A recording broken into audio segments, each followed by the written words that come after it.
Welcome to episode 155 of Timm Talk, the podcast about the DC animated universe co-created by Bruce Timm. I am Chris Lord. I'm Cameron Dexter. And we're back with more Static Shock this week, but even more important than that, we have a guest this week, returning guest CJ James. Welcome back, CJ. Hello. Woo, proud fans. You came on for the... Mad Love. Thank you. I was that was so long ago. It was so long ago. Wow.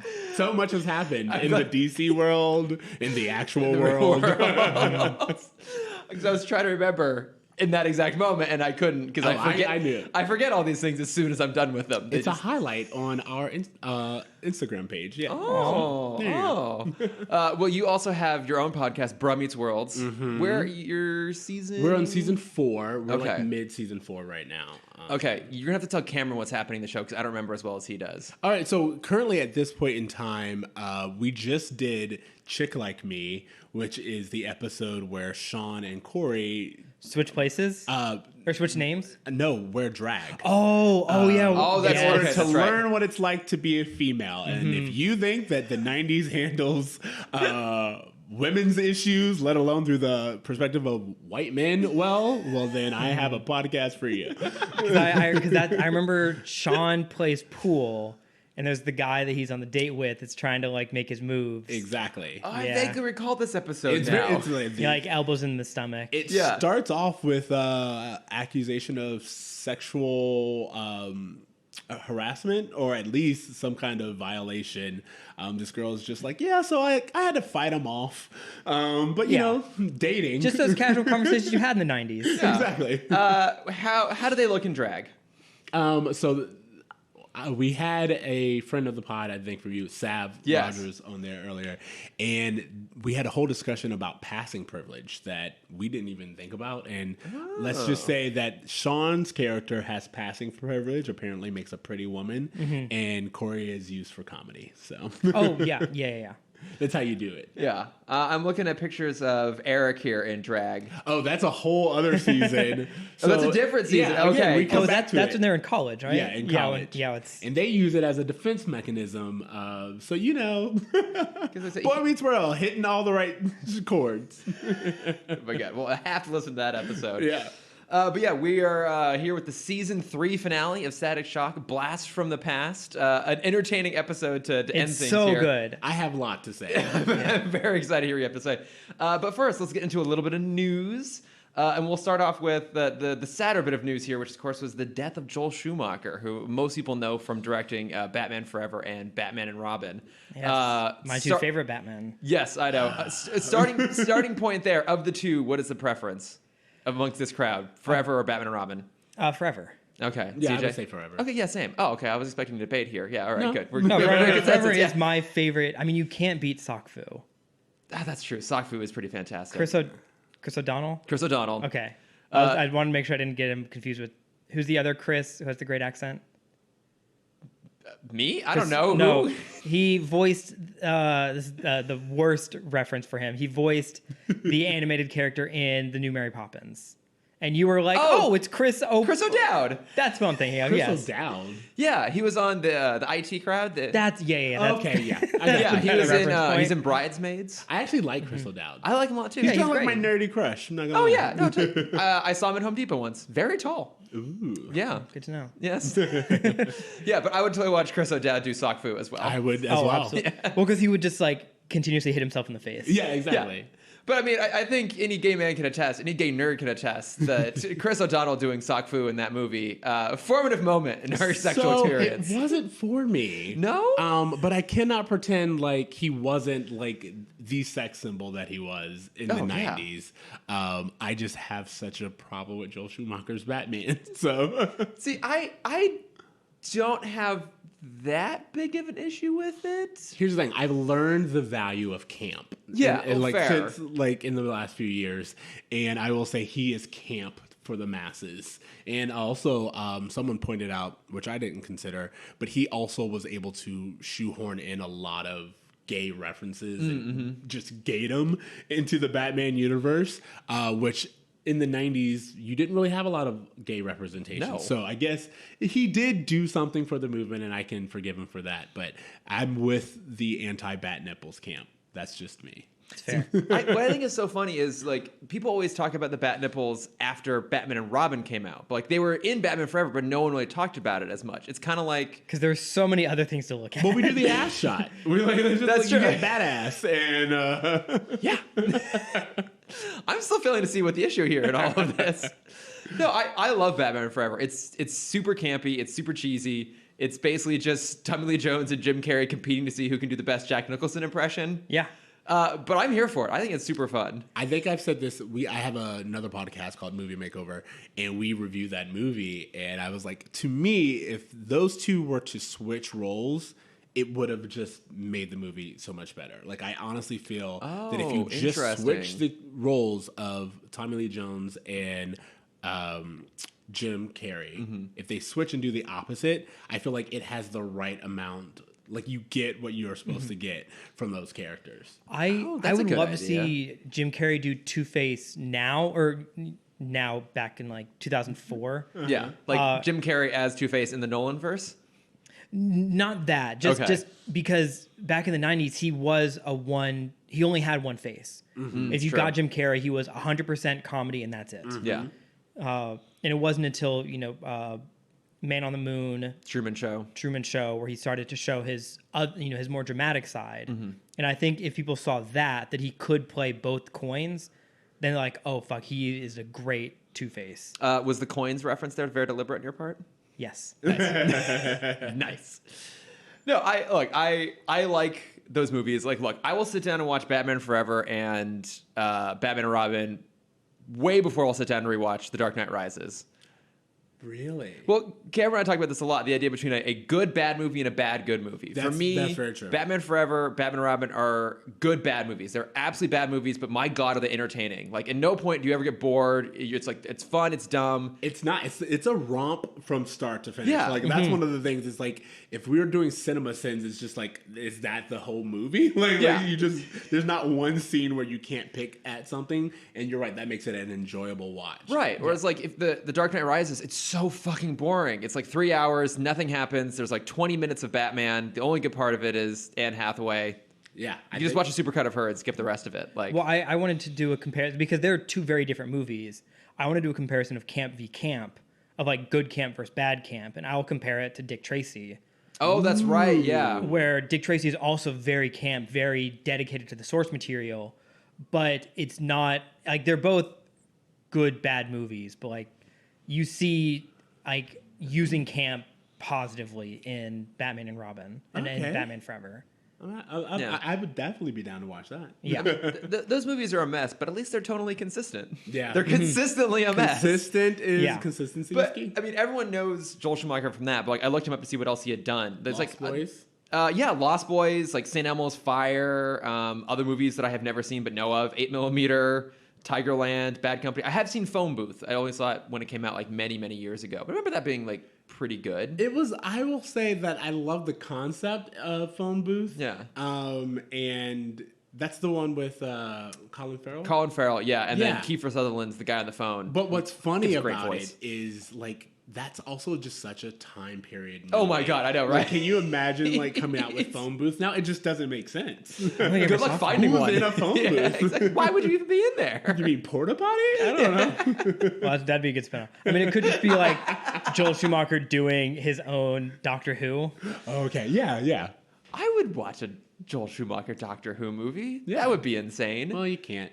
No, I can't anymore. And I have never seen the Fan of the Opera movie. I've seen the stage show, but I should maybe watch it at some point. If anything, just the curiosity of Gerard Butler singing. I mean this in the best way. I'm not that gay, so Okay, fair. I mean, in hindsight, that kind of makes perfect sense. Like, Fan of the Opera is very, very campy. Mm-hmm. So I guess it kind of makes sense. I don't know. But I mean, look, an interesting guy, certainly. I also love the article that I had to bring up again here from a few years ago where he talked about having sex with 20,000 partners over the course of his lifetime.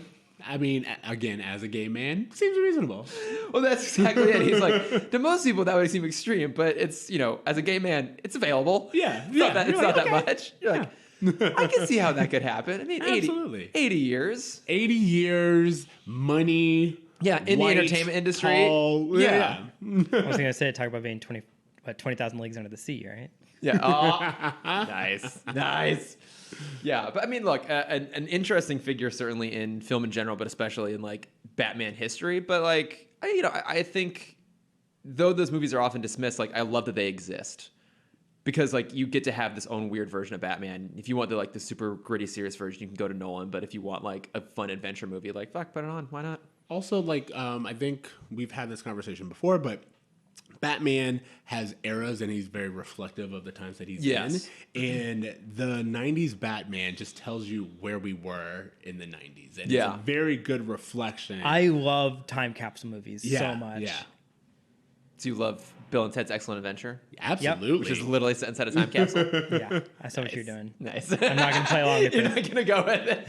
That's why I have CJ here. He'll go along with my jokes. Well, I mean, like Empire Records is one that I bring up a lot.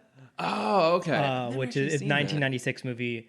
It's Linklater-esque, where you follow a group of kids that work in a record store through one day of their life. Okay. And it's so like the music is just like a perfect encapsulation of 1996. It's like a rundown record store that's trying to be bought out by a corporate office. I love how many Blockbuster. movies in the 90s are about corporate takeovers. Oh, yeah. You've Got Mail is literally like, that's that's it. Yeah. the premise. There's so many movies in the 90s that are like big business coming for you. And then we forget about it because 9/11. Oh, yeah. There's Well, that. because they also took them all over. yeah. Again, with the distraction. Yeah.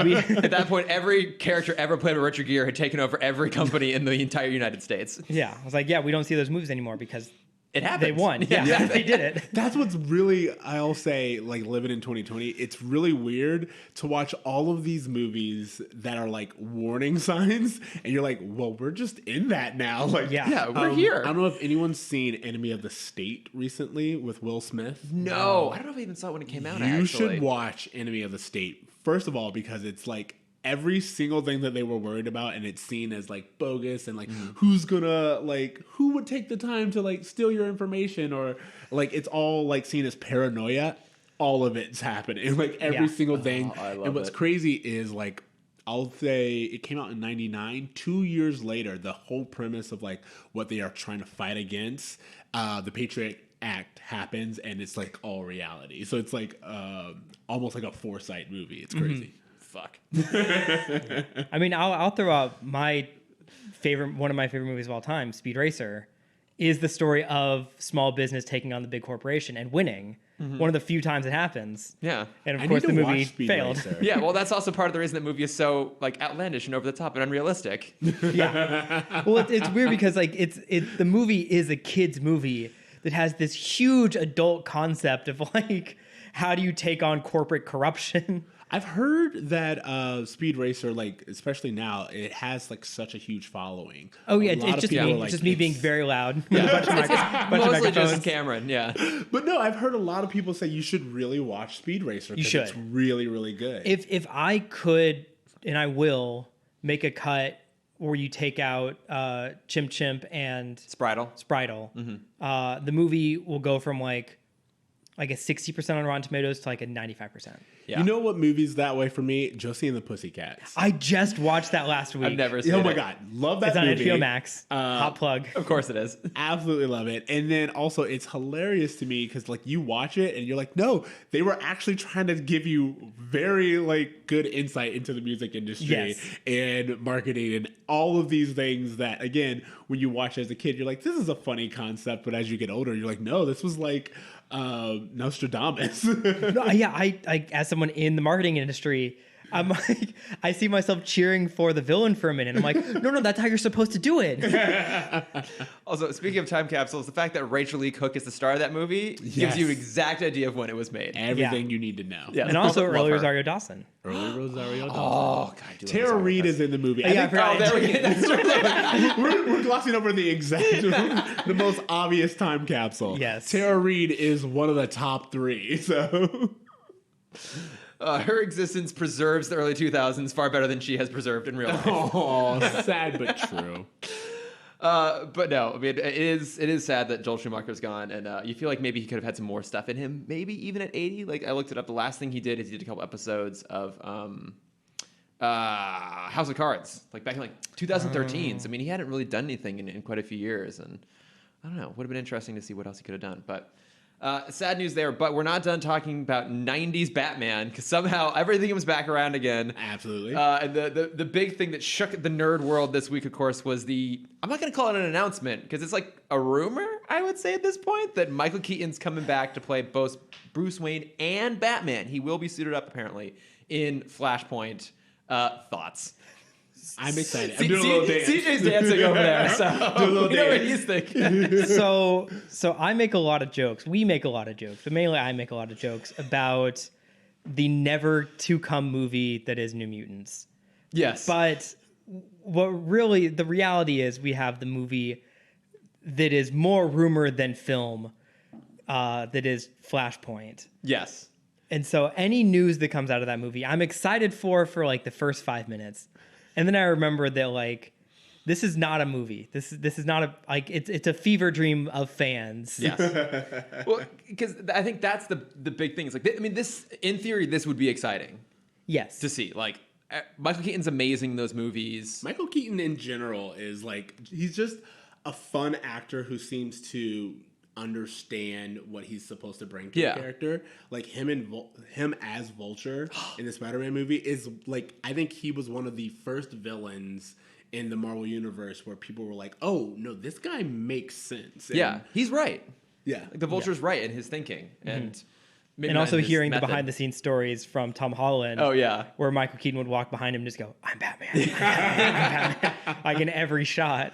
Also, or him playing Birdman, like to me he's reached the God, I can't think of his name, Jeff Goldblum. Yes, absolutely, of, like respected actor, but someone who also knows what the public wants of him. Yeah. Well, he understands his own legacy and reputation, and is not only comfortable with it, but like is fun with it. He like pokes fun at himself, but like he's also like actually like genuinely talented and able to back it up. And I think that would be important for a DC movie because one of the problems with DC movies is they don't really know how to bring the humor.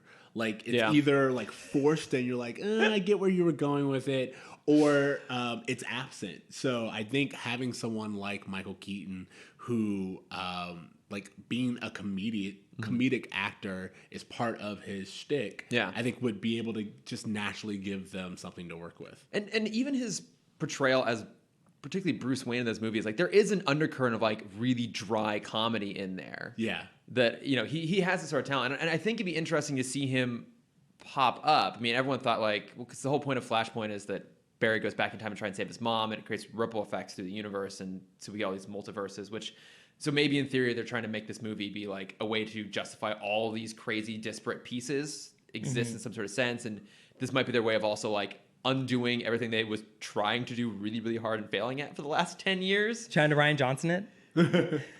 Yeah, but Ryan Johnson actually did a decent-ish job. That's a separate tangent. That's there. what you say. Yes. But like they're probably gonna try to undo some stuff. Like it's an interesting way to go. You know, okay, instead of doing the Thomas Wayne version of Batman that was in the Flashpoint comic, he's just gonna come across a different, like jaded, older version of Batman, which we already did with Ben Affleck. Even older. It's even older, even more jaded, I guess. It's like his inclusion could be interesting. It feels a little bit stunty. I mean, Cameron, you and I have this running theory that Warner Brothers just puts out these rumors just to like test the fish waters. Hooks. Yeah, just fish hooks, just trying to see what people would react. And I think pretty much unanimously everyone's super excited about this. But also, Cameron, to your point, will this even happen? I also think this is we're just off the back of, it's weird to think this was less than a year ago. We're just off the back of the big Arrowverse, like the major Arrowverse TV crossover. Yeah. Where they had everyone come back. Well, and not only that, but in the most recent Crisis on Infinite Earths crossover in the CW verse, that's what I'm talking about. Which I did watch it. But they had Ezra Miller as the Flash pop up for a little bit, and like that's how he gets his name of the Flash. Like it's a cool nod. It's a cool moment to throw in there. But like I'm skeptical this is even going to happen. So we've gone through the history of this multiple times. I brought it up again on Wikipedia just so I had the data in case I needed it. But currently it's in the hands of Andy Muschietti, who did the It movies. So obviously, like, you know, that did the first in particular super well for Warner Brothers. So they love to pull their own directors in from their stable. So maybe this is still happening, but also is Ezra Miller even going to still be in this? Because last we saw him, he was like attacking people on the street. Yeah, I was like, did he have like a big like drunken altercation recently? Yeah. Recently being. Yeah, I mean, everything is recent? What is time at this point? Maybe the Flashpoint will answer that for us. There you go. Wait, was the Crisis this year? Did it Yeah. end this January? Holy shit! Yeah, the Crisis Arrowverse crossover was this year. Oh my god. That's how long this year has been. We're halfway through. That felt like 2 years ago Yes. now. Hey, do you guys remember at one point Australia was on fire this year? Yeah, I mean, I remember exactly. that. That's what I'm saying. Like, I'm literally getting fatigued. Like, I'll see stories now, and I'm like, I can't. I can't. I want to care, but like, who knows what tomorrow will bring? I gotta save some of that energy. I feel like CNN's gonna put out a video, like a series at the end of this year. They normally do like the decades, like the 80s, the 90s. It's just gonna be 2020, just the year 2020. In case you forgot, all these Month things by happened. month. Yes. There was a joke that I saw this morning that's like, if you don't believe in time travel, look at 2020. Of just people trying so hard to fix something and make it so much worse. Absolutely. Someone was like, "Do you know there are locusts now? There's like a plague of locusts actually out." I was like, "That's what we're literally dealing with, a plague of locusts." Yeah. I can't even. Someone just dropped the plot thread of the murder hornets at this point. Yeah. Like, Yeah. I don't know what the fuck is happening. So who knows? We very well may end up getting a Flash movie. I don't know. I mean, Would that make this the darkest timeline? I think it does actually. Yeah, I think we're living the Flashpoint. I mean, we're getting the Snyder cut, so I feel like Yeah. it tracks. Oh, we did get the teaser. I don't know if we talked about that. Did we talk about that last week? No, we didn't. It's nonsense. Yeah, it's just Wonder Woman in a crypt, and then a wide shot of a really ugly-looking Darkseid Yeah. who kind of at a distance looks like Abomination from the Incredible Hulk. Mm-hmm. Yeah. I'm gonna guess that was rendered between the announcement and this teaser. Quite possibly. It's like, hey, you have 48 hours to render out a full 3D character. Yeah. I mean, Excuse me? like at the end of the day, if this movie is good, I'll be happy. Like I have no expectations of any sort of connected universe at this point. That ball has been thoroughly dropped.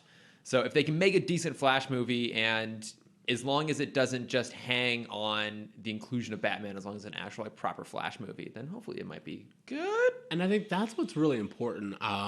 As critical as I am of DC movies, and like a lot of people are, I think that people forget, as an audience, we're very forgiving if it's a good movie. Yeah. If you make a good movie, no one cares. Yeah. Like, we were all up in arms about Heath Ledger playing Joker, and then he nailed it, and everyone was like, I was wrong. Yeah. So, We were also up in arms around Jared Leto, yeah. but we were right. But we Yeah, were exactly. but Then again, Joaquin. I mean, like, Yeah, again, yeah. by the time Joaquin had come around, we had been so jaded. We were like, you know what? Honestly, just make a movie that starts and ends. Did you see the post about the exponential Joker curve? I did see that. Yeah. That if you take the timeline, if you draw a graph of how often we get a new Joker, by 2024 we're gonna get a new Joker every year. And by 2027, we're gonna get a new Joker movie every day. Yeah. That makes sense. Yes. Yeah, let's take a pause on the Joker. Let's just do more Harley. Yes. I want Clayface. I want a Clayface would be Clayface. good. Clayface would be good, especially after having watched the season 2 of the Harley Quinn animated series. I love Clayface Clayface. is now one of my all-time favorite characters. Absolutely. They were able to make Clayface really enjoyable. Yeah. He's one of my favorite characters. He's so good. But I will say I love the animated series version of Bane, just because it's Yes. like it's such a good running joke to me. He's everyone's least favorite villain. He's the most ineffectual person in the entire universe. But he always has the accent, and I think that's like, it's just beautifully written. I also love this James Adomian who does the voice. Oh, is it? Yeah, who the most famous thing he was for was back in 2016. He did a whole bunch of sketches doing a really incredible Bernie Sanders impression. Okay. But he's a really talented, funny comedian. But yeah, I wait, Cameron, have you watched Harley Quinn? I have not watched any of season 2 yet. Oh, it's so good. It seems like it's just gonna be no man's land, but they hit so much other stuff in there. And yeah, at this point, I just want to see a movie that's a spinoff of Alan Tudyk playing Clayface. Yeah. That's all I want in this world now. Oh, God, and like there's just the hubris of an out of work actor. There's just so many jokes to tell. I love it. So many people in Los Angeles who could relate to that Yeah, movie. exactly. It's relatable, is what we're saying. Yes. But I don't know. It'd be interesting. Hopefully, Flashpoint actually happens. Hopefully, Michael Keaton pops up in it. But at the end of the day, who the fuck knows? Yeah. So Not WB, that's for sure. that's for damn sure. All right, well, should we get to our the meat of the episode here, our Let's Static do it. Shock Blast episode? from the past. Blast from the past. Yeah, so this is the season 3 finale, although I guess technically it's chronologically set between the two halves of the Justice League crossover, which is why Richie doesn't appear. Mm-hmm. So that was kind of interesting. Yeah, it's the only episode Richie doesn't appear. Only episode without Richie, which is kind of a weird take. But in this one, Static ends up teaming up with a retired superhero named Soul Power. Soul Power To take down his old nemesis, Professor Menace, who's using his army of robots to build a weather machine. Yes. Did you catch his name though? It's Dennis. Dennis the Menace. Yes. I did not. I missed that, and now I love it even more. Which is fantastic. So I guess this episode was originally supposed to be Black Lightning. That's who they wanted. Correct. And then they would have had to pay royalties to the creator of Black Lightning, whose name I have right here, Tony Isabella, and they didn't want to do that. So they was like, okay, just substitute in a completely different superhero instead. That actually makes way more sense, and that makes this make way more sense. But there was just so much exposition in this episode. I get that, but at the same time, it felt like I wanted to. I tried to Google there must be so much more Soul Power info out there. Yeah, it's not. This is a one-time character that doesn't appear. It appears in a comic after this, but they set this character up. It's the same way with the Grey Ghost, but because the Grey Ghost was voiced by Adam West, we just knew his backstory. Yeah. Where with this, I think this episode is comparable to the Grey Ghost. That's fair. Yeah. I'll say that they created a character that I would not mind learning more about, and I feel like there is a lot that you could do. Like I found myself, again, I have not been watching, but with just Static Shock in general, I was like, I really would like to see an updated version of this character. I would love us to expand this universe because there's so much meat there, especially in the world that we're living in right now, that I feel would be very, very entertaining and just timely to do. And the idea of 2 generations, or almost 3 generations if you include Sparky, coming together was really, really great, especially when almost the motto of this episode is you're never too old to fight for justice. Yeah. And I thought that was really fantastic to see. And again, I have a lot more. Actually, that's a good point. It's basically the Shaft of Static Shock episodes. It is 100%. When they all fist bump, I was ready to hear Shaft.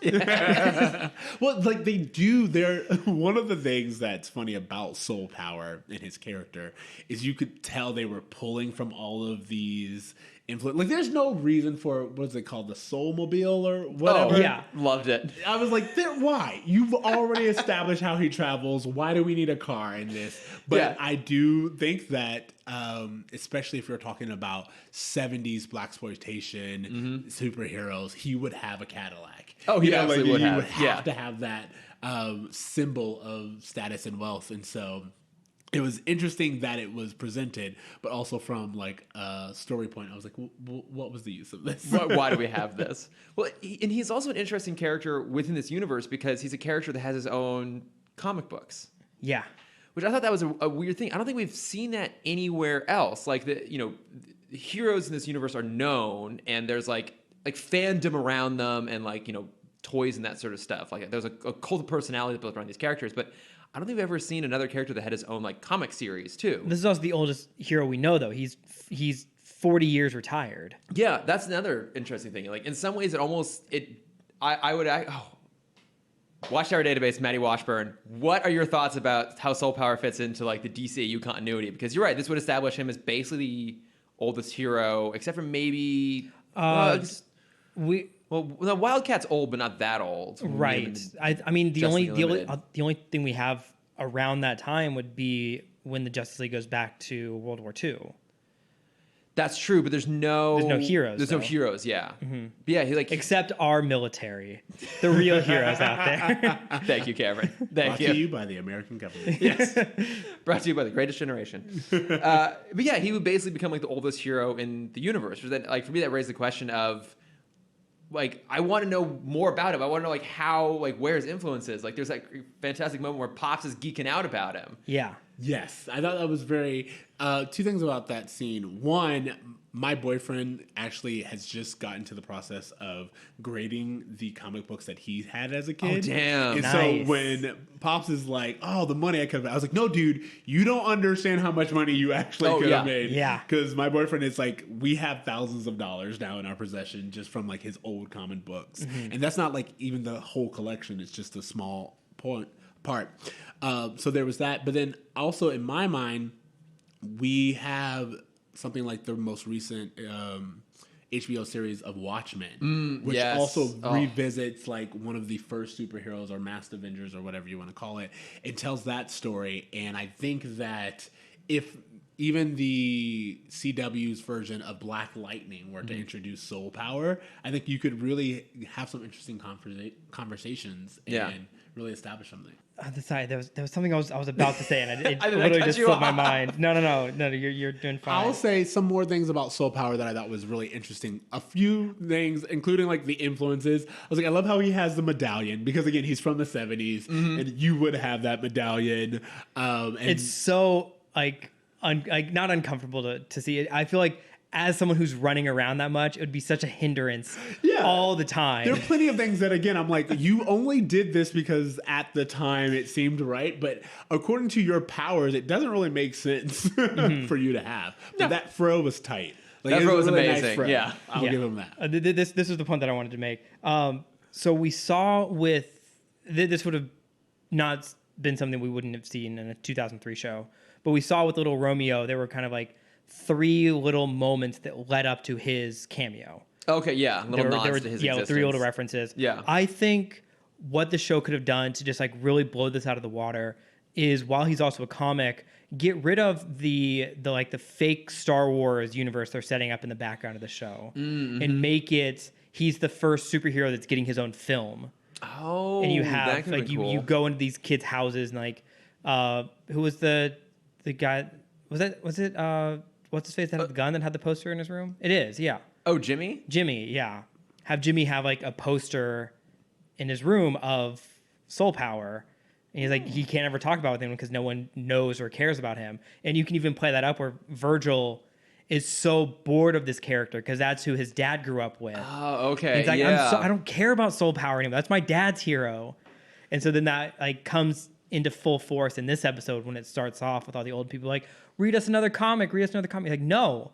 Like, it's a dumb hero with dumb powers. So you should know Static. Static's the cool guy now. Yeah. So that brings up one of the themes of this episode, which honestly is a theme in a lot of African American culture, media, literature, is this idea of the new and the old and respect of the new and the old. And I will say that in America in general, we don't really respect our elders that way that we do in other cultures. Well, so put them in a home and ignore them. Which is exactly how this episode opens up. And I thought that was very interesting, this idea of Static really kind of being disrespectful to Soul Power and dismissing him. I was like, you have the exact same powers. How are you this high and mighty? And the only difference, what's even more hilarious is he keeps making fun of Soul Power for like being outdated. And I was like, this show is outdated. Everything that you're saying is so specific to 2000, 2003, whatever. Yeah. And it does not work out of this context. So it's hilarious that you are so dismissive and so judging of the world that Soul Power came from without really acknowledging how much of a bubble or kind of like a limited situation you're in. And I like that they at least try to bridge that. And again, the whole you're never too old to fight for justice thing. So many people make a comment on Soul Power's age, but as we see, like they all eventually do come together, and I thought that was really important. Well, and he's still got it. He still got it, and he has knowledge about certain things. That is important. I will say his technology being outdated was a great thing for them to pull up, including the fact that one of the questions I had is he has like this whole, what is it called, the power pad? Or whatever. Oh, such a great name. That power pad place, which by the way is a great name. I was like, does Static come back and use this later? Like you have like real estate. Like the adult in me is like, this is prime real estate. Yeah, right, You have this whole room. It's powered by electricity, which you have. Why not just co-op this and be like, hey, can I use this as a headquarters moving forward? Instead of our gas station that we keep using. Yeah, but see, there's no bathroom down there. Well, I mean, one of the things I was going to mention is the computer that he uses. He's like, I'm putting in the input data. I was like, all of this could probably be done on not a phone at this point in time, but definitely like a Mac. A Palm Pad. Yeah, exactly. I love that it had like the old like tape like computing like the stuff down there. It was fun to see, because I think even some of those pulls are meant to be reminiscent of the 60s Batman in some capacity too, like pulling from that history. And it's fun to see him in there. And I love that he has a sidekick. Yeah. Too. Like, because people make fun of Gear for being like Static's sidekick. But they're actually, at this point in the DCAU, there haven't been that many sidekicks. I mean, obviously, Batman's had his whole menagerie of people. But beyond that, it's like most heroes don't have him. And it was fun to see that here. I mean, especially because Sparky is essentially an Incrediboy from The Incredibles, actually, if you think about it. Like, I thought I did the Kid Flash comparison. Oh, yeah, that's a good one, too. Where, we learn how Soul Power gets his power is from OSHA violation. Yeah. That's what I was like, this sounds like OSHA man. This sounds like Workman's Comp. Whenever there's a fallen ladder, I'll be there. Because what was it like? There was like an accident at the turbines at the Hoover Dam, and he gets like gave supercharged. Him the power of 10 turbines. 10 turbines. Yeah. I was like, okay. Also, just seems very deadly. Like, class action lawsuit. So I wanted to bring up, because you talked about like him having experience and knowledge. I think we see that in his fighting style, because we've brought up before that Static isn't. He has no combat training. He doesn't ever punch anyone. He just throws his lightning. And if that fails, Gear does something. Yeah.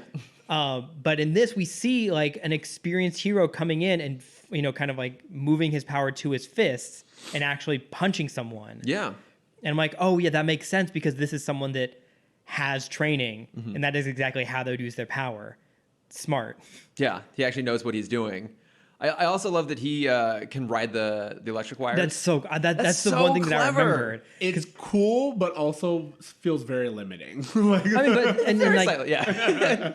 he's a city hero. Yeah. It's the Spider-Man effect. You're not going to see him go and fight in the suburbs. Yeah, I'm just saying you're very limited to where you can operate. All I'm pointing out. It's probably only one route he can take. Yeah, that's what I'm saying. It's up and down the street, and that's it.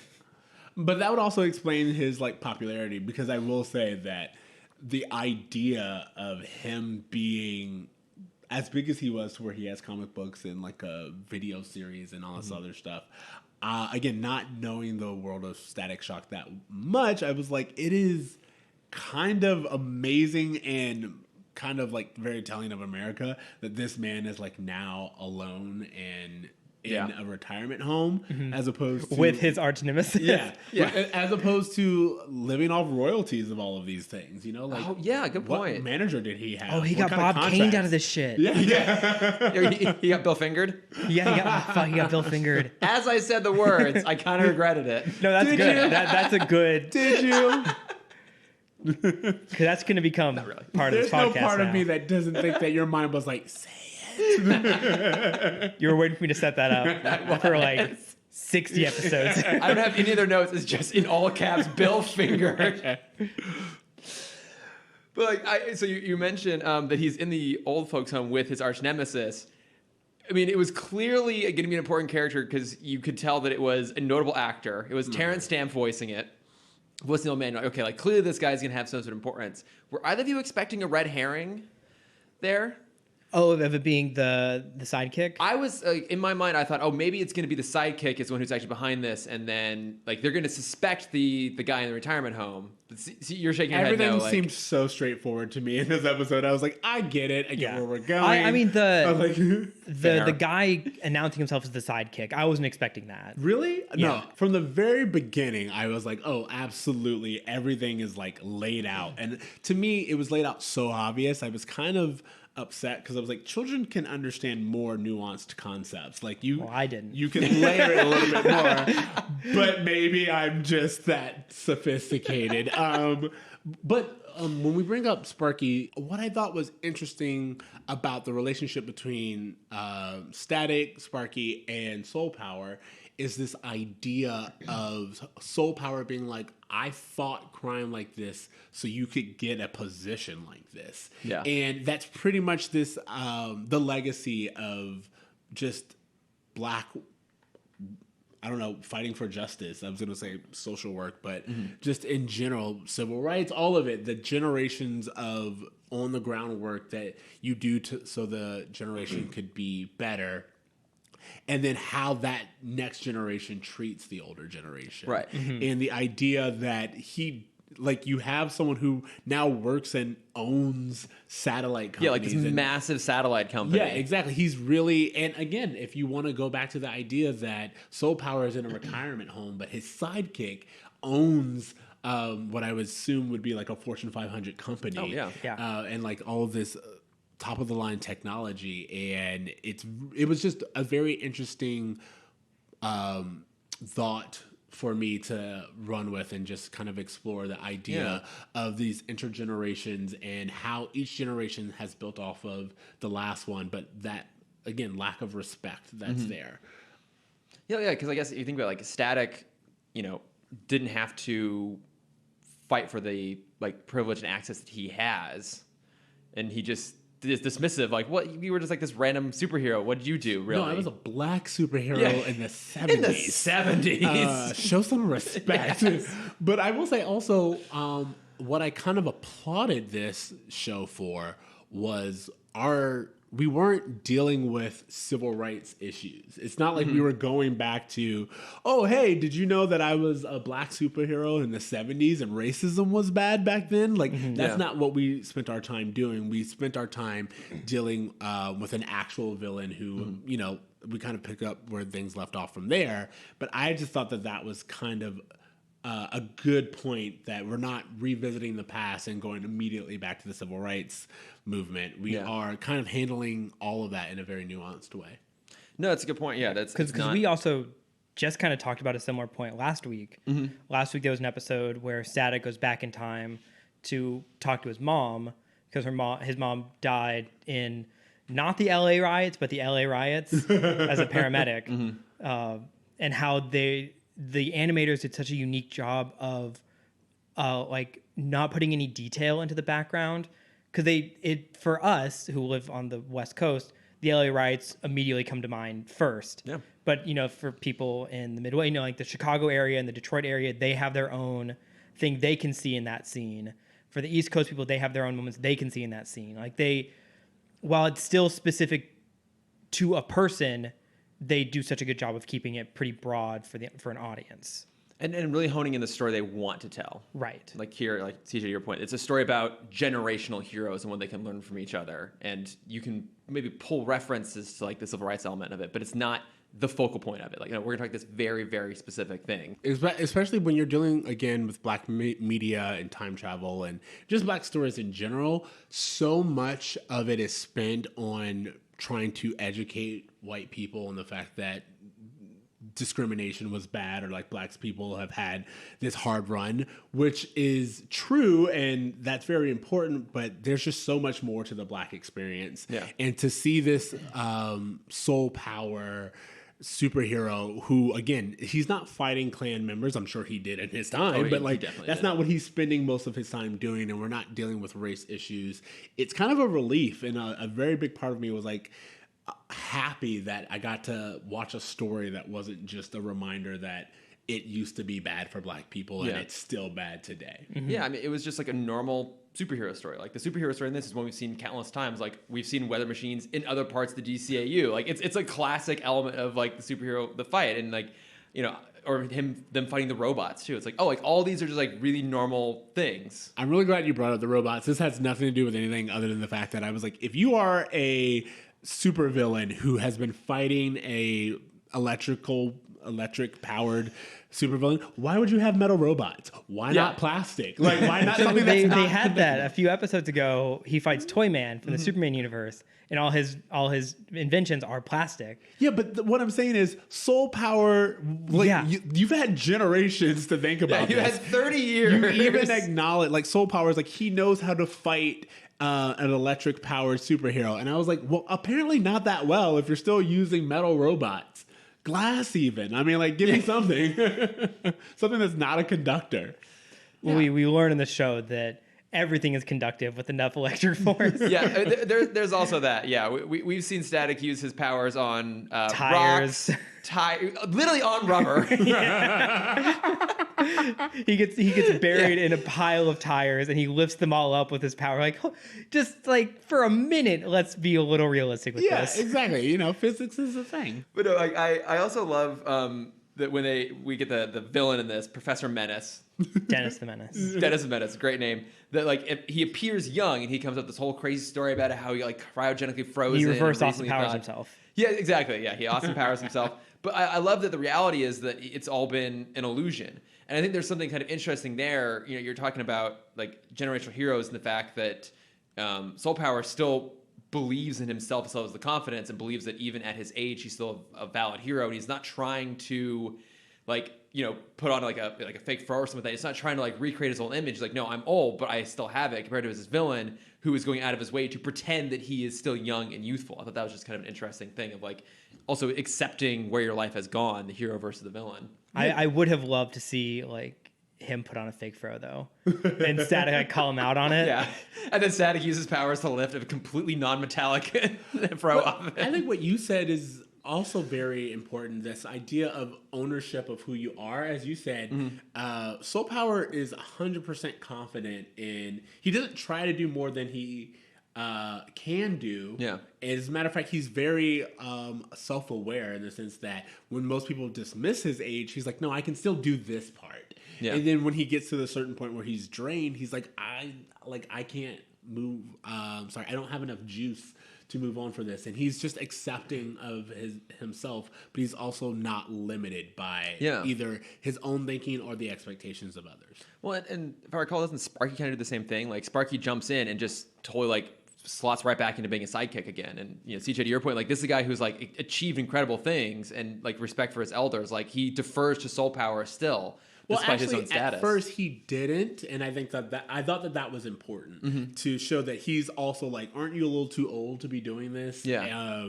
But it took, I don't know, the resurgence of Dr. Menace or whatever his Professor name, Menace. Professor Dennis Menace. the Menace. But I think also I would just love to. Like, I don't think they would do it, but to kind of bring Static Shock into the Black Lightning universe of the CW. There's been rumors of that happening at some point. I think it would be fantastic to see, because there's just so much that can be told, and it would have a lot of weight right now. And I know there would be a fan base, but to even I say bring Static in, but it's also so we could bring Soul Power in, because I feel like there is a lot going there. The only thing else I want to mention, and then I'll kind of back off, is the global warming joke. Yes, that's in there. I had that in there. I loved that global warming joke. There's this part in the episode where they are looking for abnormalities, because he's like, that's how we'll be able to find Professor Menace. And in doing so, they're looking at the entire map, and Static goes, well, no, that's just global warming. Yeah. So, like, Most of these issues are just global warming. You're like, holy fuck, this is 2003. it was a throwaway line, but it was hilarious in its impact, and the fact that, you know, it's 2020 and we still haven't you know, done it. Pop's a Gore supporter. Oh, yeah. I want to ask, because there's been a sprinkling of passion behind a Static live action film. Mm-hmm. And for a while, and I think he was great for it. Oh, for a while they wanted Jaden Smith to take on Static. That would have been cool. Mm-hmm. If they were to do that now, do we have a new, like, up and coming young black actor? I don't. So here's the thing. I feel like the fact that we can't think of anyone right now doesn't mean that there isn't. I feel like there are so many black actors out there who just don't have the name recognition, but who would be fantastic in the role. Yeah. That was something that Inside the Spider-Verse showed us, that there are a lot of potential to tell black stories. We just usually aren't given that. And so because of that, our own imaginations are pretty limiting, but I'm definitely sure there are people out there. For example, the guy who plays the young version of Killmonger in Black Panther. Like, I don't know what that kid's doing, but he nailed the nuance of the emotions. So Yeah, I think it says a lot about the legacy of Static as a character, that people still love him, even though the only major version of him is this show, and it's 20 years old now at this point, and he's sprinkled up in little places here and there. He's in Young Justice, obviously, but it's like, this is the defining version. People still love it. Well, also, I think you have to remember that black people just don't really get that many.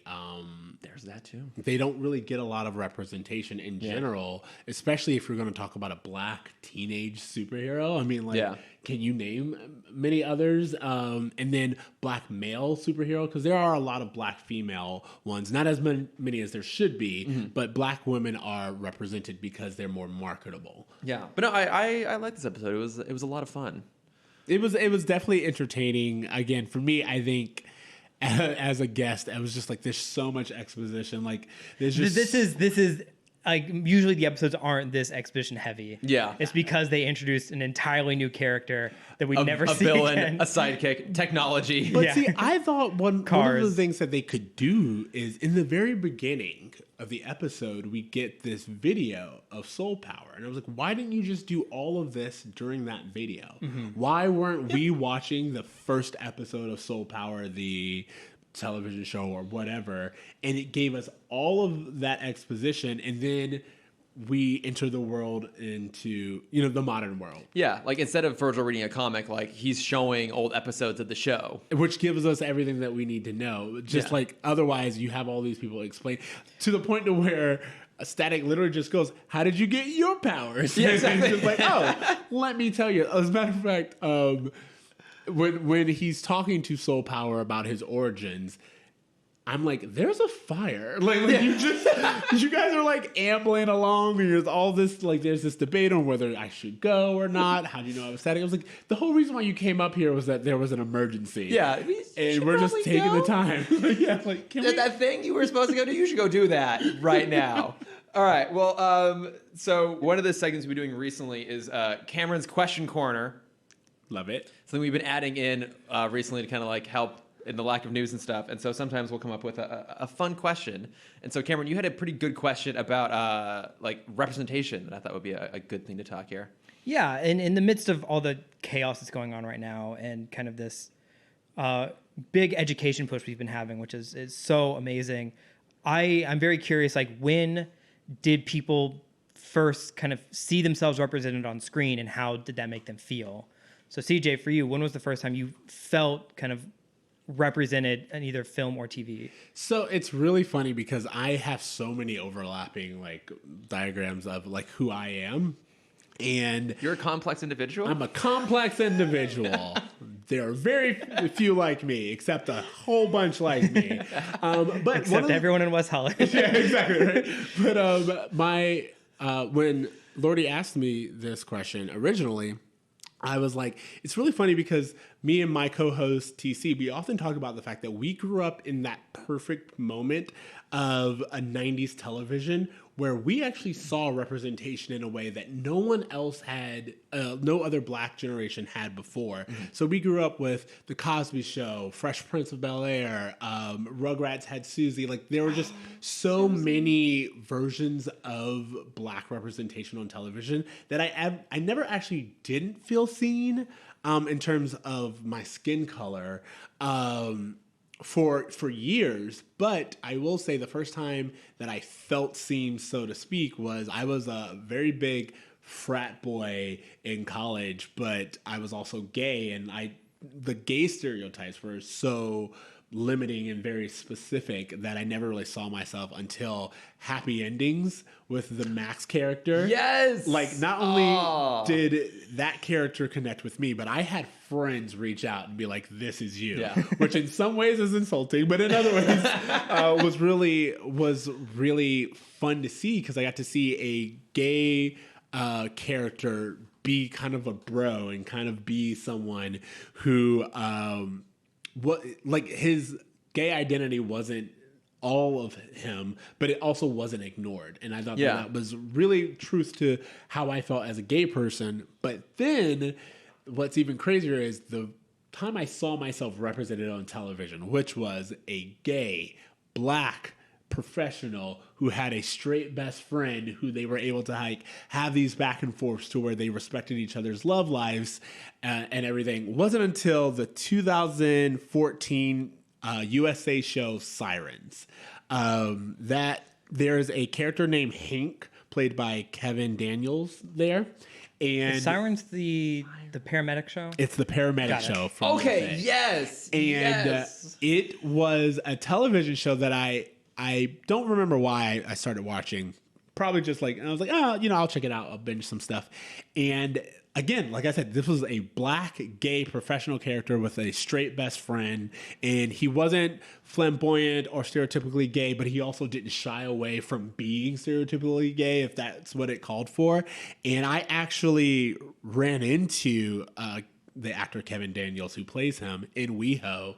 And I told him, I was like, you were actually the very first time I actually saw myself on television. That's so and cool. That was a great moment for me, because I was like, this is, like, I felt so specific. And, again, you don't get a lot of those overlaps. And to see a character portrayed like this was just phenomenal for me. And again, he's a tall black man. Yeah. And there's just so many things that I could connect to with that character. And we even had like the same sense of humor. And that was the first time I saw myself. So I was born in 88 and it took till 2014.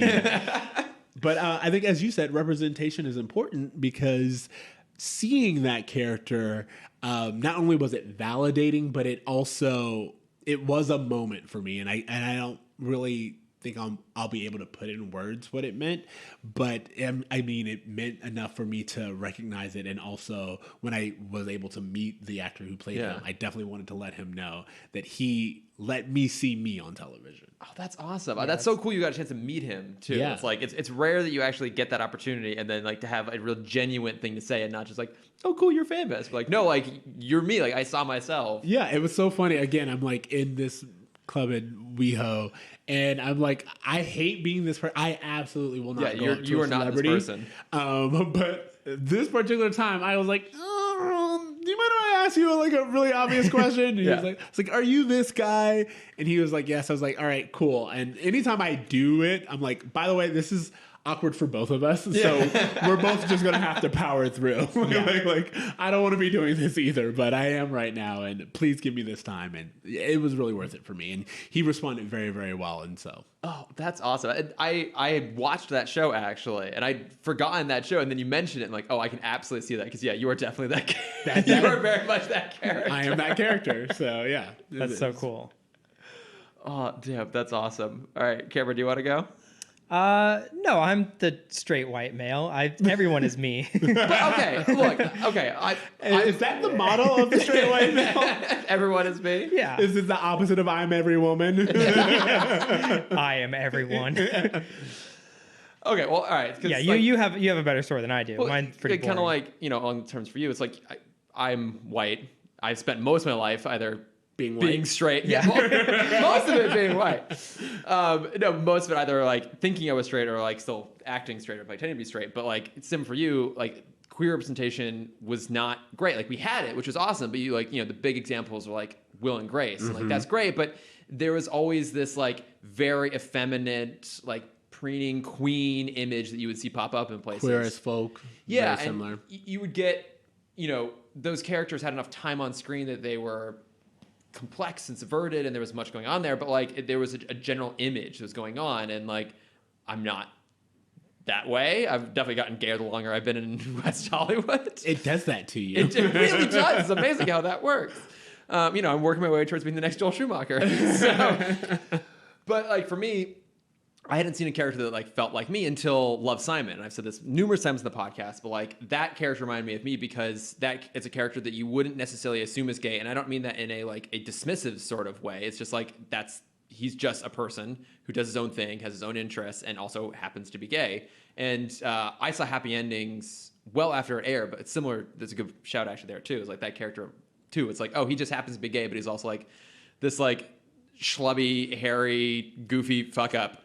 Exactly. Like one of the things that I thought was interesting to me about the Max character of Happy Endings is there's an episode where his friends come in. He's like, raise your hand if you had sex today. And everyone raises their hand and they each go down the line of like who they had sex with. And Max is just like, I think he said something along the lines of, confused college kid, or like he just acknowledged it. But I was like, again, that it's so weird to see him participate in like this show offmanship that you see so often in like a group of friends where like everyone's talking about their latest conquest or whatever. Yeah. And to see Max participate and be unapologetic and it not be this like punchline of like, as a matter of fact, he's not seen as the worst person in that run-up. Oh, yeah. His friend Penny is, who, like, says that she slept with her dermatologist or something. So it's like,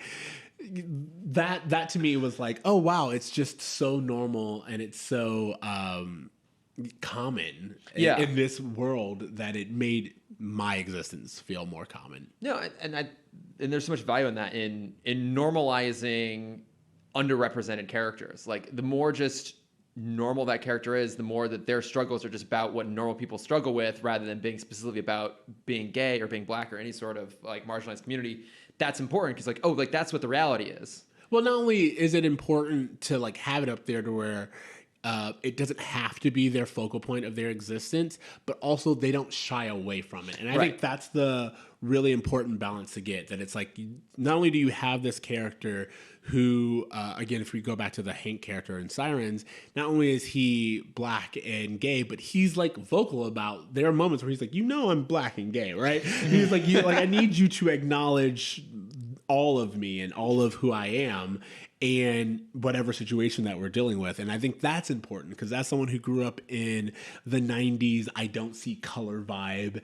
Yeah. I think of the Fresh Prince, the episode where they get pulled over in season 1 and Carlton's like, oh no, police are friends. Like, yeah.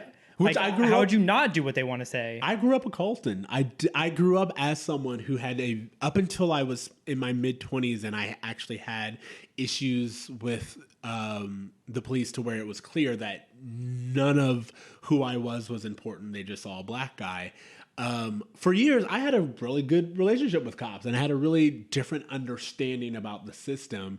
And it really wasn't until that moment that I had my own Carlton-esque awakening of, oh, it actually doesn't matter to certain people the complexity of who you are because they just see one thing. Mm-hmm. And so that is why I say acknowledging the whole of a character is really important and the wholeness of a person. Because going back to it, like that whole I don't see color thing, it was well intentioned, but the ramifications of it were just as harmful. So I love that we're now in a place to where people are feeling free to identify themselves in whatever labels that, like I used to tell the jokes that I know a lot of people have said this before, but when you were younger and you were just coming out, you were like, I don't like labels. I don't believe in labels. And now I'm just like, as a gay black man with ADHD and depression who's on these drugs and lives at this location, I would like to go to brunch, please. As you unfurl your business card, exactly. It has all of your descriptors like, on it. All of my labels, all of the labeling, because I think we've realized how important labels can be, but you don't want to be limited by them. So. Yeah, that's part of the reason that I like limited. It works. Like, what's limited? Limited edition.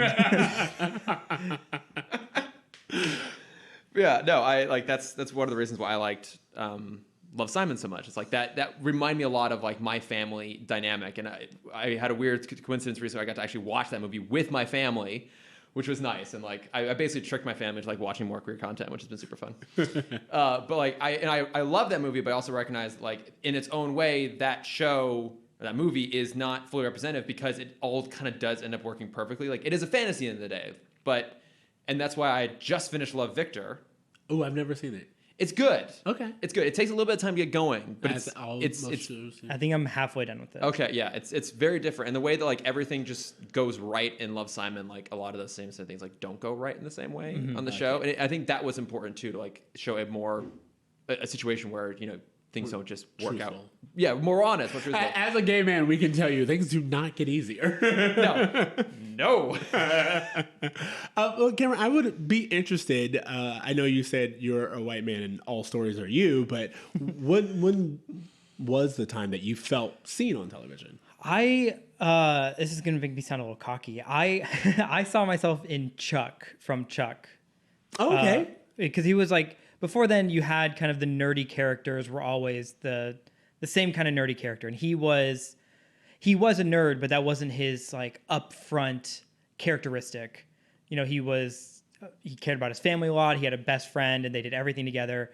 And even though I was definitely more of, I don't remember his name anymore. I was definitely more of the best friend than Chuck.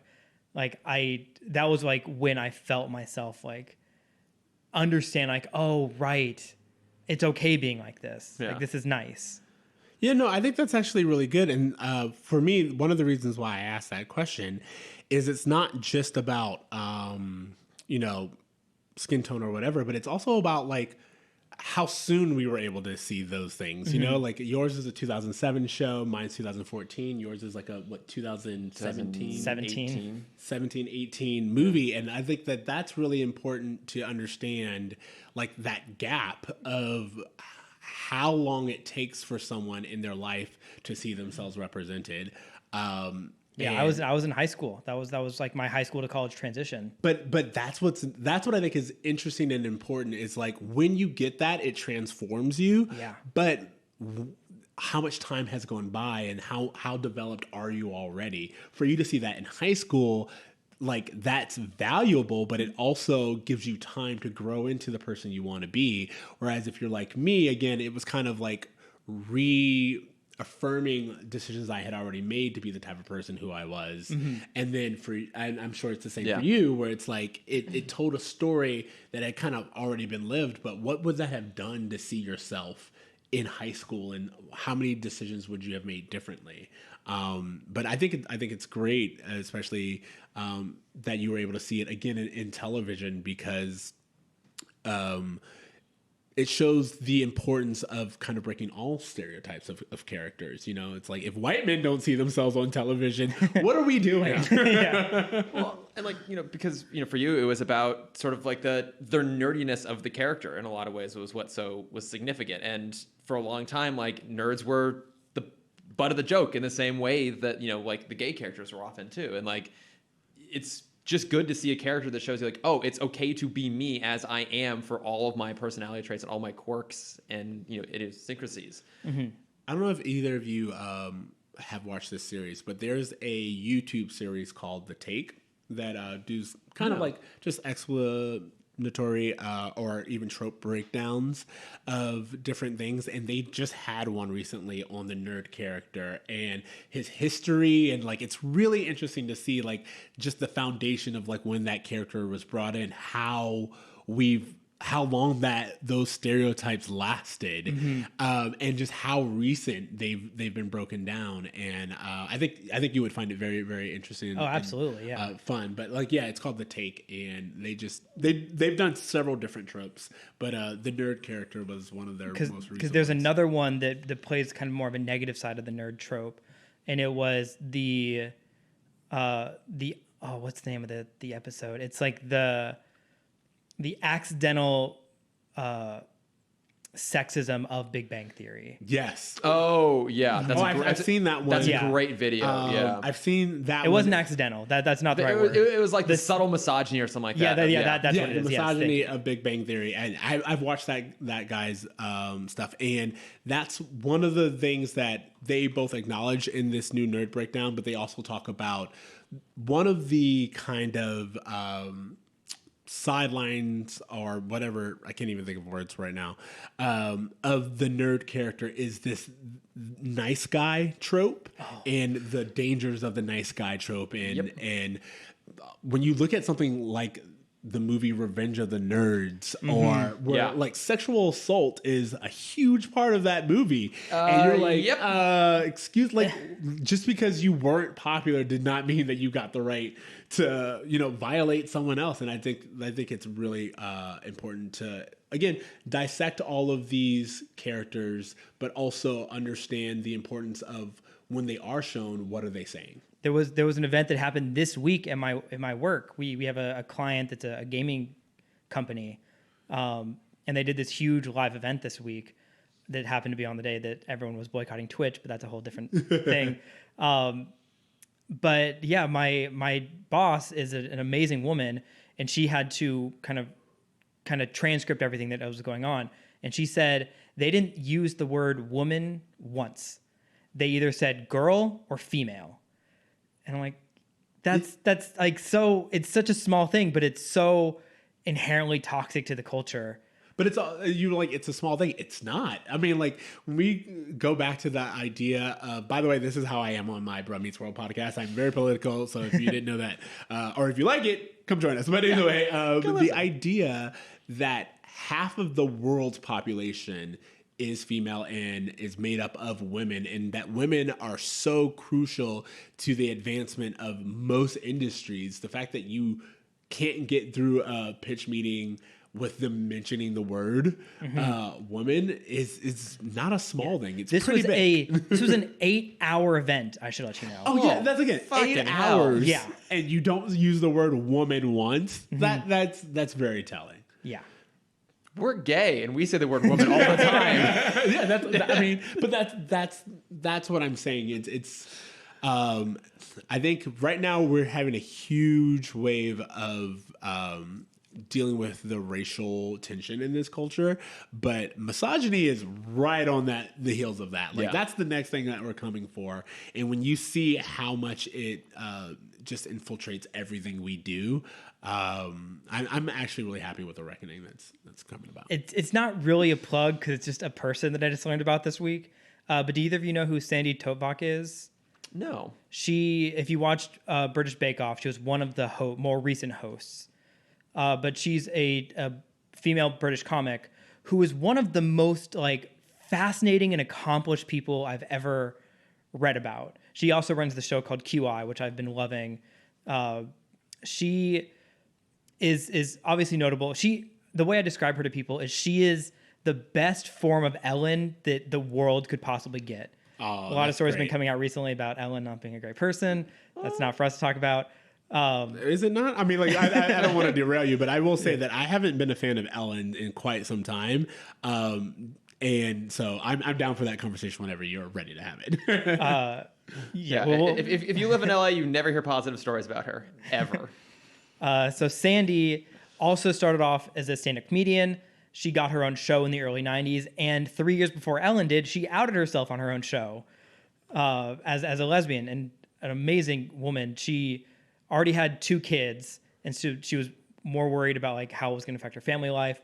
She was very welcomed into the British comedy culture, and has since then started her own political party of the Feminist Equality Party. Because in England, they have more than 2 parties. Wow. Through that, she was knighted. So she's Dame Sandy. Oh. But just kind of going back to how amazingly talented she is and just all the amazing opportunities she's had growing up. She was part of a comedy troupe in the early 70s that, this is unbelievable and unfair. It was her. It was Stephen Fry. It was Hugh Laurie and Emma Thompson. Oh, wow. Were this comedy troupe. Yeah, I'm like, are you fucking kidding me? Like, that's not fair. I'm amazed we still have comedy. I think they would have gone through all of it, just the 4 of them. Yeah, they peaked. Yeah. Because you have to think, this is mid-70s, early 80s England. So this is peak of Flying Circus as well. It would have been a little after. I think. I don't know. Yeah, the Monty Python crew. But then the other just like completely random fact they added in on her Wikipedia page, which is just like, fuck you for having these opportunities. Her dad, she's Danish. Her dad was a big international reporter for whatever the big Danish newspaper was. And in 1969, flew her out to Texas for one of his reports. And she got to be in mission control during the fucking moon landing. What? When she was 11 years old. What? I'm like, this is a life well lived. I'll say that. like you want to Where's talk the about biopic? I talk want it about now. checking every box off. Let's do another version of Steve Jobs, shall we? Yeah, like this woman is unbelievable, and she's still like so I don't want to do the math of how old she is. She's 62. I'm on her wiki she's right still now. like just as active. I've been joking about getting into these British comedy shows.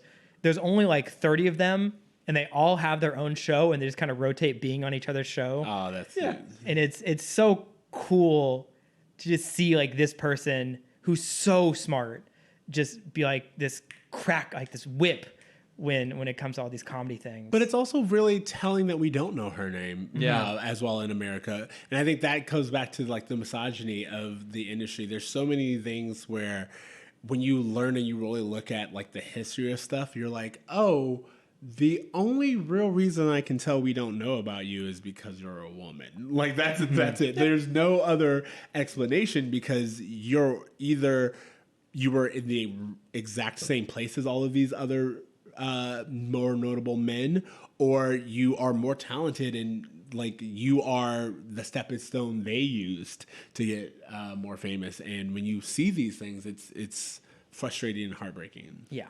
Also, I want to point out that I did notice, I didn't put it in my notes, but this episode of Static Shock only has one female character, and that is his sister. Yeah. Which, again, kind of we mentioned the two of the characters a lot, Frida and Daisy, and how they're basically the same person. They kind of morphed into being the same person. In season 1, it was all about Frida, was kind of this like friend / kind of love interest. And then season 2 becomes the girl named Daisy, becomes the friend / kind of maybe love interest. And then season 3, they wanted to bring them both in. And so you see the two characters, but they're always connected at the hip. Yeah. really. So yeah, it went from being like you only either saw one or the other because they're basically the exact same character, or they are inseparable now. Wow. And so everything that Yes. happens to both of them always. Yeah, that's exactly. That's even more interesting. Yeah, it's like the two of them together get to direct the Little Romeo video, and that's why he has a guest appearance in this episode. That's so funny. It's also funny because it seems like either a note someone was like, why can't they ever be in a scene together? Like, fine. Yeah, Like, one of together. They're conjoined twins now. Yes. Yeah, I mean that's something that superhero shows in general suffer from. It's just like a lack of good female characters, and luckily that's going to get a little bit better once we get to Justice League and then also into Justice League Unlimited. But even here, there's still not that many, unfortunately. So, wait, Cameron, would there be a good example of like Sandy's work that I could throw in the plugs? Oh yeah, just watch QI. Just QI, okay. QI's so good. All right, I'll throw it in there. All right, well then, on that note, should we do our bat plugs real quick? Let's do it. All right, CJ, as our guest, why don't you start things off? What have you been watching, reading recently? Would you like to plug, other than your own podcast? Which I would say we'll my plug at the own end. podcast I have to do, which is Bruh Meets World, and then we also have one called Movie Makeover. We are kind of taking a break from that one, but we will be coming back. We haven't completely forgotten about it. And then in terms of other things, I am, like I said, The Take is something that I always recommend just because they do a lot of really great analysis of movies themselves, but also movie tropes. That is one. And I am a huge fan of, it's an Instagram account called So You Want to Talk About. And they really break down several, like an infographic, slideshow, Instagram post, really complex ideas. Like, so you want to talk about redlining, so you want to talk about the Yemen crisis, so you want to talk about Antifa, and they basically just take all of the things. It's kind of like a Instagram for Dummies version Yeah. of whatever the issue is, and I've just found it very helpful. I've used it several times and referencing other people, and I just encourage people to educate themselves and the world around them right now. So that's what I want to play. No, that's awesome. That's I awesome, love that. yeah. Yeah. It's a much more important plug than what I have to talk about. Oh, Cameron, what's your plug? I have another anti-plug. This is only the second time in our history Cameron's had an anti-plug. What's an anti-plug? So for the background for the listeners / you, CJ, Cameron has the worst taste in I do. I have very entertainment. bad taste in the entertainment that I pick. I always say because he self-acknowledges he has terrible taste. Okay. You So know? I watch everything. Anything and everything, I'll watch And it. he loves everything. Although the more time he spent with me, the more cynical he's become. So that happens in life. that does. But so it's worth noting if Cameron is actively telling you to not watch something, because that means it must be fucking horrible. I will take your word for it. Yes. I tried watching Floor is Lava, the new game show on Netflix. Okay. Not for you, clearly. Now, I love game shows because my second plug is a game show. I love them. I am such a sucker for like Ninja Warrior was obviously my first, and then Unbeatable Banzuke, and then it kind of spiraled into this chaos that I live in now. The show is so bad. There's no energy to it. You can tell like the poor 20 minutes of acting training that every contestant got beforehand, because the premise is exactly what it sounds like. Yeah. They have these giant overscaled rooms. We have to cross from one end to the other in kind of the fastest time with your team of 3. And whoever wins per episode gets $10,000. Okay. It's so gross. It's so low energy. This is what I said to my friend who wanted to watch it. All the platforms are just big enough for someone to stand on, so you don't have the space to like get momentum to make these big moves and big jumps. And so you have this announcer who's trying to be energetic of like, can this man make this 3-foot gap? I'm like, yeah, he's 6'5". He can step a 3-foot gap. And they'll do these dramatic camera cuts to try and add drama to a guy taking a step. And it's like I loved the concept of the floor. Exactly. Lava. Like what was crazy to me is the moment I saw the preview, I was like, first of all, how are we in a place to where the floor is lava is a game that we're willing to do? And second, yes, I'm interested in that. Yeah, and I was interested too. It's a funnier version of Ninja Warrior. And that's what I was going to say. It sounds like they could just take I don't understand what this whole idea or like holier than thou experience is of people not just copying something that already works. I was like, we do it all the time in other entertainment. Why not just copy exactly what it is? But if like your twist is there's lava on the floor and you just have the exact same obstacle course, move some things around. That's all you need, and we would still watch it. Well, I mean, we had Wipeout, which was the American comedy version of Ninja Warrior. Yeah. And yeah, make this like a middle ground between those two. I do like the idea of it all because it's kind of like each episode is you're moving from room to room, and they kind of base the obstacles on what you would see in that room. And I think that's a cool idea. Is one of the rooms a volcano lair? Yes. Okay, because otherwise this makes no sense. Does anyone else have lava in the middle of their living room? One of the episodes is a planetarium. And I'm like, who the... What? A planetarium? Yeah, sorry, planetarium. And I'm like, what kind of house has like a full-on solar system in it? Neil deGrasse Tyson's. They did base this off of Neil deGrasse's house. He's an executive producer. Yes. But yeah, it's not good. I think it's like, I don't know if it's based off of a Japanese or Korean game show, but it's definitely missing like the energy of those shows. Okay. So I would recommend. I'll say that, especially with like Netflix original reality TV shows, there are lots of things where it's like you have the best idea, but you're missing the key element that makes whatever the foundational genre that you're working in is work. And I was like, I think you guys miss what people like about that show or like about that particular competition genre, and because of that you suffer because all you see is like the surface layer of like, oh, people like obstacle courses. It's like, it's not just the obstacle course. You have to care about a contestant, and I think their biggest flaw is every episode is a completely new group of people. So you're not following one family through the house. They made it through the basement. Okay, here's your money. Now we never see these people again. Oh wow, are you Yeah, serious? Yeah, that's you're right. interesting. If that's the case, I've never seen it, but I would imagine that it's like each room it's like that's the point. It's like what is Yeah, it? like the Double money's Dare. Yeah, yeah. The money's in the attic. You have to get from the basement to the attic, and Yeah. there's your show. Every episode is a different room. Yeah. Where you have so many people trying to get there. But I was thinking of like, oh, I remember now, Legends of the Hidden Temple. Exactly. That's what I would expect from this, and you're telling me that it's just kind of like you get this room and then we just move on. It's like, well, what? That's I it, wouldn't yeah. care about that. Oh yeah, that's odd. Hard pass. Yes. Anti-plug. Anti-plug. Yeah, pull out that bat plug. But I watched is a weird another side plug, another game show from 1990. They made a Monopoly game show. They did? They did, and honestly, it was so entertaining. Where did you it, find this? it was just on YouTube. It was recommended to me. Of course it was.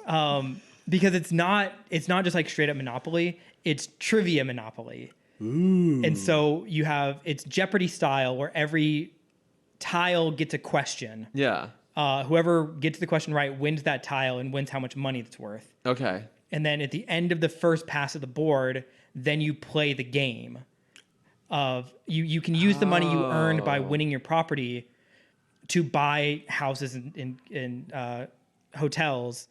And then if you land on your own property, you get asked a question and you make that much money back. So if I have a hotel on whatever the red space is, that's like $1,500 that I win if I get it right.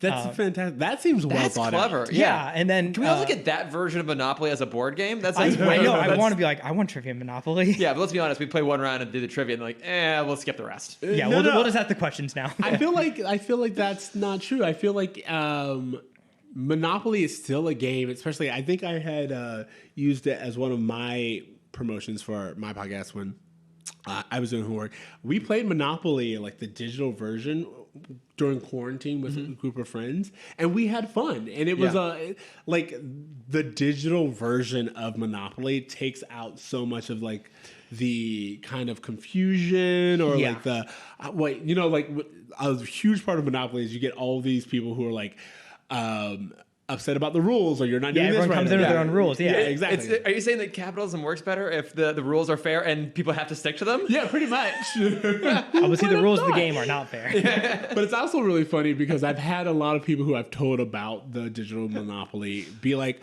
well, then I couldn't cheat, and I don't want to play a game that I can't cheat at. And I was like, you understand Monopoly. You won Monopoly. You don't play when you can't cheat. What if that's the whole point of Monopoly this entire time was just to get people to acknowledge they're cheaters? So those are my plugs. Chris, what have you? Well, I assume other game shows. No, I mean I referenced it at the top of the episode, but I finally started watching Avatar. Chris, I'm so happy. Yeah, it's fine. Fuck you. No, like it's good. It's like You're still in the midst of season 1. yes, I'm like 7 episodes into season 1, so I guess approximately a third ish of the way through the beginning. No, it's good. Like the world building is super impressive. The characters are great. The good storytelling, good visuals. Like you're right. Because my whole thing with not watching a lot of anime is that sometimes just like the animation and by extension the characters and the storytelling can get a little bit too hyperbolic for me, and I find it distracting. And here it's a little more reined in. I mean, I guess at the end of the day, the way I'm phrasing it is a little more Americanized. But it's like not distracting in any sort of way. It is a little juvenile. It's on Nickelodeon. It is on Nickelodeon, and I think maybe the most kids content I've consumed in the last few years has been the DCAU, and that has always been really good about being kids content without ever getting overly juvenile. I think Static Shock toes that line the best in terms of being a little more kid focused while still being like a little more focused storytelling. It's better than Zeta, but that's not hard to do. But it's just enough for me to notice that it's juvenile, but without being like distracted or put off by it. Yeah. But I can also see that as it progresses, the storytelling is getting more in depth. The world is expanding. The plot threads are starting to like solidify a little bit more. So like the more I'm watching it, the more I'm enjoying it. But it is good. I can understand why people like it so much. Why I never stop talking about it. Why you never stop talking about it. Also, I want an appa. Right? Yeah. Appa's the best. Momo's the best. You'll meet in season 2 a character named Bosco, who's a great animal. They do like awesome hybrid animals a lot. Okay. So you'll meet a tiger dillo. Not to be confused with Carmendello. Not to be confused with Armadillon. There's a character in Static Shock named Carmendello, but we always forgot his name, so we kept calling it Armadillon. Yeah, which is, I'm sorry, better. It's just better. Both of them are. He's part armadillo. That's why he's called. No, I got that. There was no nuance in this. And if I need something to entice you a little bit more, the main villain of the show who you'll meet at the end of the season, Firelord Ozai, is voiced by Mark Hamill. Okay, I mean, So you have to get to Ozai. If it has the Mark Hamill cosign, then it's probably good. I mean, even as it is, like the voice casting in there is pretty good. Like mostly it's like younger kids, voice actors I didn't know, but Mako's in it, and he's amazing because he's the uncle.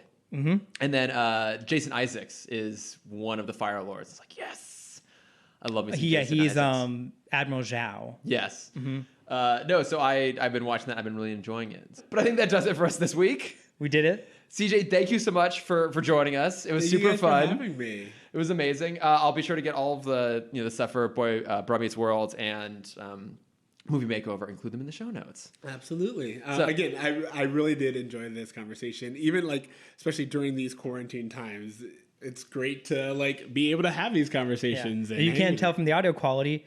We're back together for a day. Yeah, we're in person for the first time in months. So.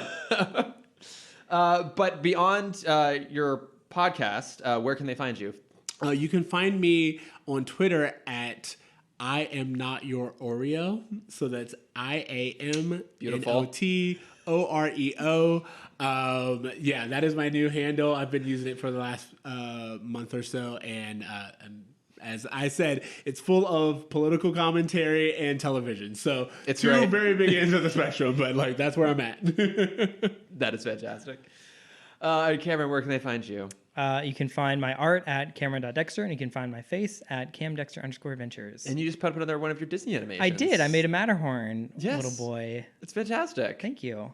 I'm trying to do more art. I didn't realize so I've been deeply obsessed with Animal Crossing since it came out in March, and I didn't realize how much creative energy it was draining from me. So I stopped playing a week and a half ago. Oh. And I can tell you, I've been exploding with just drawings and writing and theme park design, and I'm like, wow, I didn't realize how exhausted I was from this game. I'm glad you have escaped. No, yes. I believe that. I think it's really interesting to see the number of things that we've been doing during quarantine and the ramifications. Because you're right, there's certain things where it's like, I was watching this and I was like, oh, how much time am I spending doing this? Or how much energy am I giving to this particular thing? And you have to learn to rein it in just because. So on the Switch, it'll tell you can see how long you've been playing a game for. Ooh, that's not good. Yeah. In the first 5 weeks, I'd clocked in 390 hours into Animal Crossing. Wow. Hang on. I hear it's a great game though. It's beautiful. Maybe it was 2 months. But at one point, it did say I had 390 hours clocked into the game. The first 6 weeks? 6 to 8 weeks. 6 to 8 weeks? Yes. Okay. Hang on. I'm doing a little bit of... Okay. So, and then how many hours did it say it was? That's 16. I'm doing the math. I'm doing the math now. Hold on. I'm actually doing the math. I did the math just now, and it was if 390 hours playing, you played for 16 days. Yeah, that does sound about right, actually. Yeah, 30% of your time during that 8 weeks was spent only playing. 30? Okay, then it was 6 weeks. Because it was way more than 30% of my time. I love he was like, only 30? No, we got to get those numbers up. Yeah, we got to crank that. Okay, wait, hang on. I'm bound and determined to get the accurate numbers. Okay, if it's only 6 weeks, then in that case, it was 36%.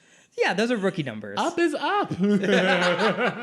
I won't let him take that away from you. You was accomplished. All right. Well, I'm glad you have overcome your video game addiction to become productive once again. Yeah, it's a good feeling. Nice.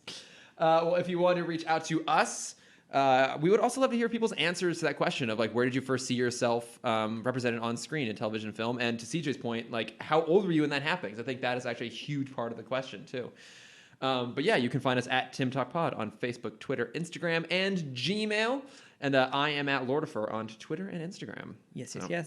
Yes, but CJ, thanks again for joining us. Always a pleasure to have you here. And thank you, everyone, for listening. And we'll be back next week with more Static Shock. Yes. Beginning of season 4. We're getting our Batman Beyond episode. We are getting our which Batman I'm Beyond episode. very, very excited about. Plus Old Static. And I think we get Old Fat Gear, too. Yeah. Thanks, everybody. Thanks, guys. Bye. Superhero Static Shock. Woot woot. Superhero Static Shock. Woot woot.